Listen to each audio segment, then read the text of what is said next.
Morning guys, Dave Canterbury at the Pathfinder School.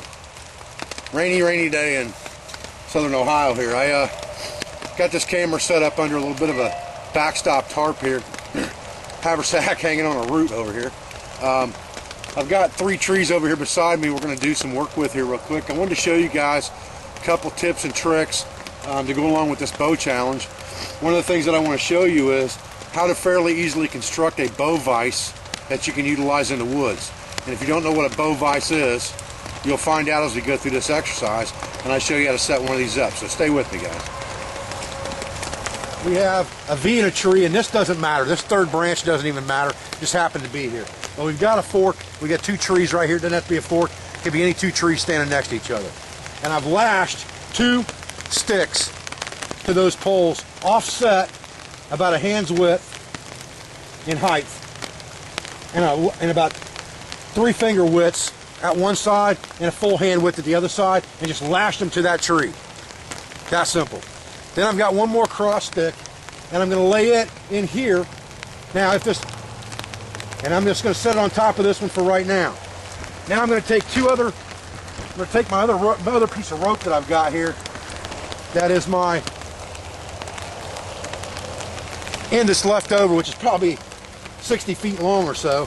And all I'm going to do is I'm going to tie 2 loops in that rope and give myself a loop to stand in with my foot. And I'll show you how that works in just a second.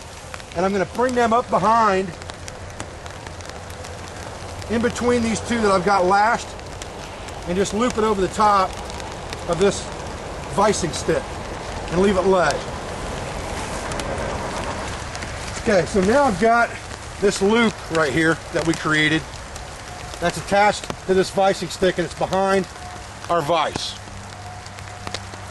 And let's just say that this is our piece of wood that we're working with our machete to make our bow, and a machete is a very good tool to work a bow with. What I would do is I would slide it underneath the vicing stick in between the 2, just like this. Slide it right in between those 2 that I have in there. Drop the vicing stick down on top.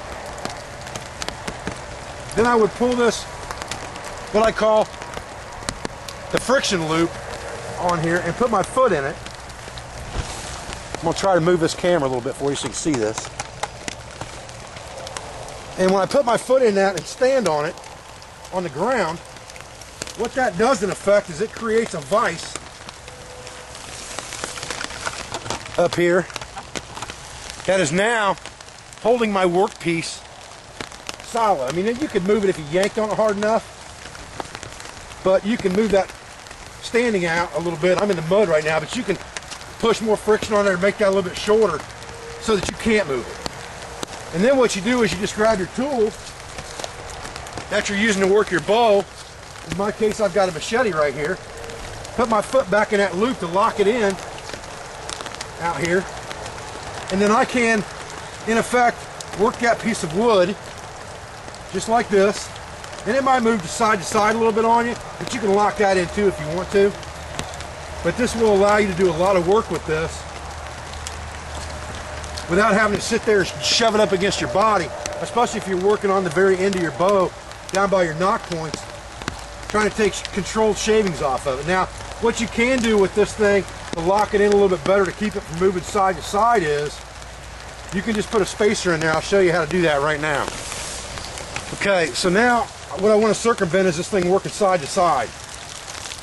So I've got a Y branch right here, and all I'm going to do is stick that Y branch right on that piece of wood, let some tension off this side, stick it underneath it, and step right back on top of it again. And now what I've done, I can scoot that or move it just by letting a little tension off of it, put the tension back on it. Now it's not going to move in either direction. I can go back to whatever I was doing, and it's not going to move on me. And if it slips a little bit on you, then you don't have enough tension on it. And the way I've got this machete set up with the different grinds on the blade, like we talked about before in the modification video, this machete is just absolutely the bomb for making this kind of stuff.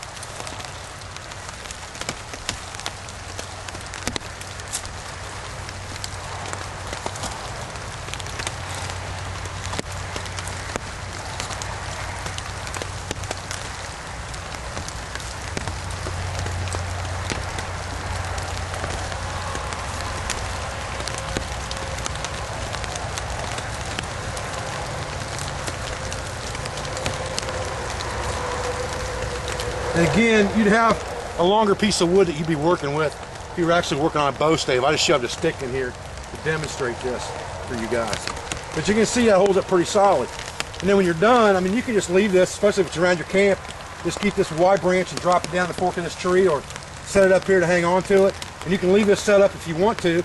I used all of my cordage and didn't cut anything for this other than the 20-foot piece that I cut for the original Vise cross members. So I would probably not want to leave all this cordage here. So at this point, if I'm going to keep this as a permanent structure in my camp, in my work area, I would just cut this tag off on this other side and take that 60 foot or so of cordage with me and just leave this set up just like it is.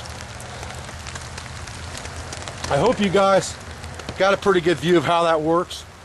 I did the best I could in the weather that we've got right now, keep my camera out of the rain and trying to do this.